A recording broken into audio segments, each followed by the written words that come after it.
Ketika Kementerian Pertahanan baru-baru ini mengajukan anggaran sejumlah 124,995 billion dolar, kita bulatkan ya, 125 billion dolar atau mendekati angka 1.700 triliun, sebuah angka yang lumayan besar yang membuat otak saya yang kecil ini menjadi hang atau loading. Sebentar, ini anggaran untuk apa ya?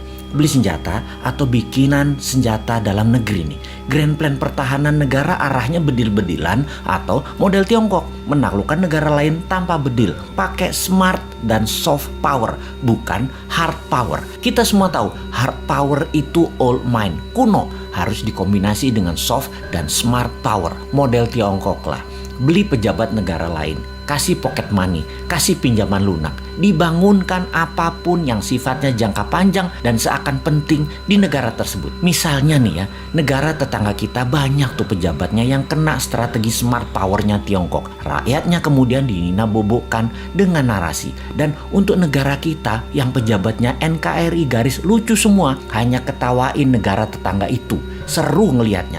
Bener deh, kasihan anak cucu negara tetangga itu nantinya ketika tidak ada narasi yang bisa dibangun untuk bisa menahan kebenaran kelak. Kembali ke anggaran maha besar. Ketika kita mengetahui bahwa anggaran militer itu ternyata pakai hutangan, ini membuat lemes generasi new mind. Lah nanti yang bayar siapa? Ini multi years loh nyicil hutangannya. Bener deh, ini harus dipertanyakan bukan hanya Kofadis Departemen Pertahanan, juga pertanyakan mau bangun militer 1.700 triliun dengan ngutang segede APBN Indonesia dalam 1 tahun itu, kita baliknya dapat apa? Sekarang aja utangnya sudah 6.500 triliun, ditambah BUMN yang minusnya banyak, PLN minus, KAI minus, Garuda minus, serta banyak lagi yang angkanya bikin gemeter new mind. Kalau old mind sih nggak gemeter, karena memang mindsetnya bisanya ngutang. Biasa itu ngutang bagi mereka. Oke, kita yang bodoh ini mau nanya, ini arah militer Indonesia mau kemana ya? Kita tanya, anggap semuanya buat beli alat utama sistem pertahanan, alutsista. Ini kita mau defense, mau bertahan atas serangan dari negara mana? Apa bentuk serangannya mereka emangnya? Sehingga beli penangkisnya apa? Oh oke, kita mungkin mau menyerang. Mau menyerang siapa? Wilayah mana yang mau diserang?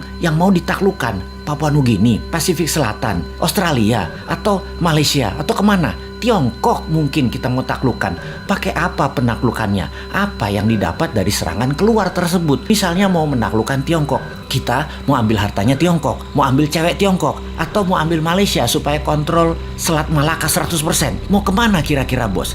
Apa kita mau perang biologi? Jadi bukan beli senjata berat, tapi bangun senjata biologi buat virus baru. Kalau nggak makan gudeg, pada mati. Virus ini kita akan sebar ke seluruh dunia. Kita buat orang panas dingin, sesak nafas.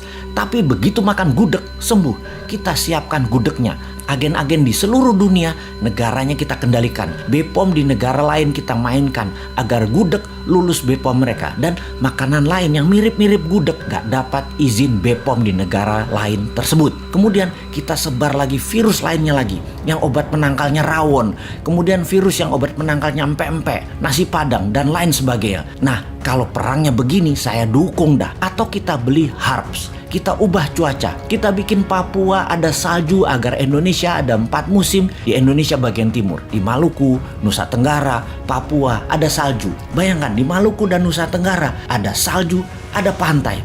Keren abis. Di Papua akan ada ski resort, banyak. Kayak di Swiss, gila nih Indonesia kerennya. Sementara di Indonesia bagian barat dan tengah seperti biasa, hanya 2 musim. Lupa, ada musim pilkada sama pilpres ya, sama musim duren. Maaf nggak kehitung. Tapi loh ya, saya ini yang bodoh ngaku pinter nan sontoloyo selalu curiga kalau ada anggaran multi years sampai jabatan selesai masih ada kewajiban yang ditanggung renteng. Maksudnya begini, di akhir masa jabatan presiden sebelum ini ada juga lembaga yang last minute kira-kira 2 tahunan terakhir masa jabatan beli alat-alat multi years sampai 10 tahun ke depan. Sehingga pejabat di presiden baru Pak Jokowi periode 1 departemen itu anggarannya hanya untuk membayari utangan dari kebijakan multi years pejabat sebelumnya. Bahkan sampai sekarang masih nyicil sehingga departemen itu kering sekarang.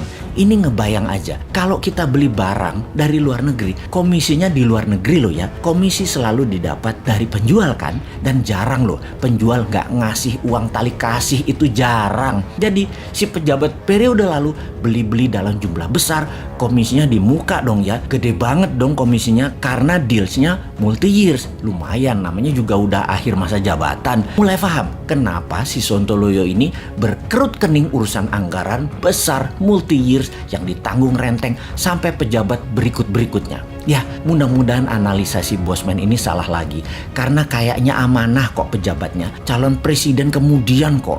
Pasti maha suci.